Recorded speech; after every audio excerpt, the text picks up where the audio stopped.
Assalamualaikum warahmatullahi wabarakatuh. Selamat pagi, siang, sore, malam. Buat kalian yang sedang nonton video ini dimanapun kalian berada. Perkenalkan, saya Ari Putra Sanusi, biasa dipanggil AI. Saya seorang pengajar, pelatih, mentor, pengembang kemampuan berbahasa Inggris untuk berbagai bidang dan tujuan. Background pendidikan terakhir saya adalah Magister Pendidikan Bahasa Inggris lulusan 2021 dengan IPK 3,7, predikat cum laude. Saya memiliki pengalaman lebih dari 10 tahun bergelut di dunia pendidikan dan pengajaran bahasa Inggris secara profesional. Perjalanan karir saya di dunia pendidikan itu terbagi atas dua periode. Yang pertama, 2012 awal hingga pertengahan 2015, dan periode kedua atau periode yang terbaru ini awal 2016 hingga tahun 2023 ini. Di periode pertama, saya banyak mengajar di bimbingan belajar, kursus bahasa Inggris, dan lembaga-lembaga non-formal di bidang pendidikan. Sedangkan di periode keduanya, ketika saya sudah lulus S1 dan sementara bersekolah studi S2, saya memasuki dunia pendidikan formal. Jadi banyak mengajar di beberapa sekolah yang ada di Makassar. Saya akan sedikit cerita tentang kedua periode tersebut. Yang pertama di periode awal, yaitu ketika saya masih semester 2 kuliah S1. Di periode tersebut saya sudah mengajar di beberapa bimbingan belajar dan kursusan bahasa Inggris yang ada di Makassar. Dari mentor pemula hingga mentor ahli, semua telah saya lalui. Dari lembaga bimbingan ini ke lembaga bimbingan itu, dari kursusan di sini ke kursusan di sana, bahkan jalur bimbingan privat pun sudah saya jalani. Dari mengajar di lembaga-lembaga tersebut, saya akhirnya bisa keliling Sulawesi Selatan untuk mengajar di berbagai daerah sebagai bentuk tanggung jawab terhadap profesi saya pada waktu itu. Mendekati akhir 2015, saya akhirnya lulus S1 dari Fakultas Bahasa dan Sastra Inggris Universitas Negeri Makassar dengan IPK 3,8, predikat cum laude, serta saya juga meraih penghargaan sebagai mahasiswa terbaik kedua pada wisuda angkatan tersebut. Lalu pada awal 2016 saya terjun ke dunia pendidikan formal. Saya mulai mengajar sebagai guru honorer atau tenaga pengajar dengan kontrak. Dan di tahun yang sama saya juga mendaftar untuk lanjut sekolah S2. Sebagai guru honorer atau pengajar kontrak, saya mengajar di beberapa sekolah yang ada di Makassar, mulai dari SD, SMP, SMA, bahkan SMK, baik itu negeri maupun swasta. Sembari juga sesekali saya menjadi asisten dosen di kampus S1 saya dulu, dan di kampus S2 saya yang sekarang, kalau misalnya dosen yang bersangkutan berhalangan hadir. Di periode ini saya juga menjadi pelatih mentor di bimbingan atau kursusan tempat saya ngajar dulu.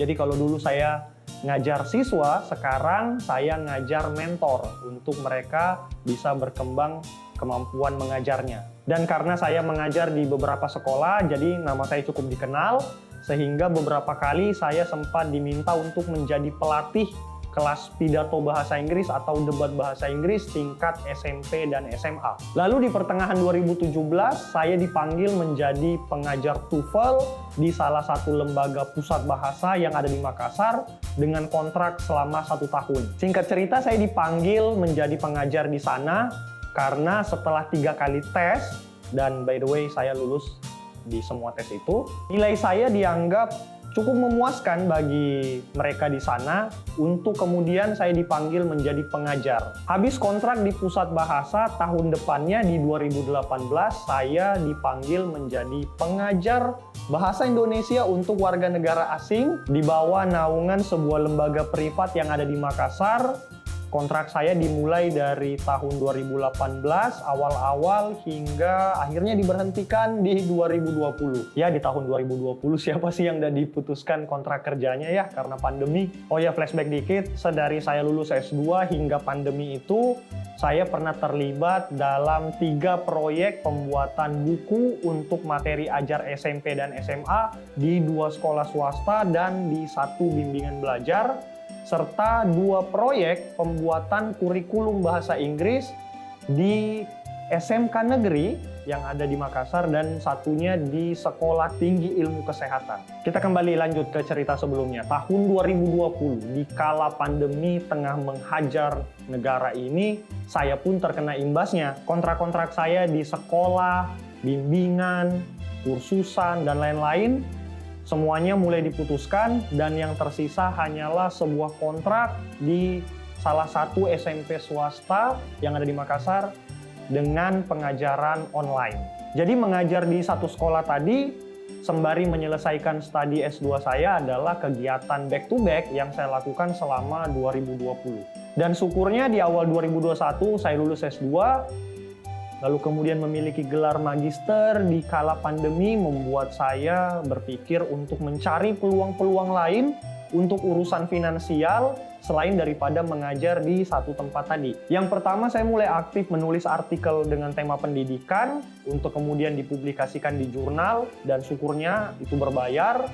Yang kedua, saya juga membuka jasa terjemahan dari bahasa Inggris ke bahasa Indonesia, dari bahasa Indonesia ke bahasa Inggris. Jadi, saya cukup sering menerjemahkan artikel penelitian ataupun bahan referensi dari klien-klien saya. Bahkan saya pernah terlibat dalam proyek menerjemahkan buku, lebih tepatnya sebuah novel berjudul Ismail. Adapun artikel-artikel yang saya buat atau buku yang saya terjemahkan tadi itu bisa kalian cari sendiri di internet menggunakan kata kunci nama saya. Pandemi mulai mereda di 2022, sekolah tatap muka sudah bisa dijalankan, dan panggilan kerja offline mulai bermunculan lagi. Saya pernah dipanggil menjadi keynote speaker di seminar pendidikan, di seminar karya tulis, ataupun di bedah buku. Dan saya juga pernah menjadi instruktur pada pelatihan keguruan yang dilaksanakan oleh lembaga-lembaga tertentu yang ada di Makassar. Selain daripada itu semua, saya juga masih terlibat dalam beberapa proyek atau kerjaan lain di dunia pendidikan yang hingga saat ini masih saya jalankan. Itulah sedikit narasi tentang latar belakang dan pengalaman saya di dunia pendidikan untuk menunjukkan kredibilitas saya terhadap profesi dan bidang ilmu yang sedang saya tekuni ini. Adapun semua yang saya katakan adalah benar adanya dan bisa saya pertanggungjawabkan jika memang dianggap perlu. So kayaknya segitu aja dulu perkenalan tentang diri saya. Kita lanjut di video part 2 khusus membahas tentang perkenalan dari channel ini My Edu Story. Thanks for watching.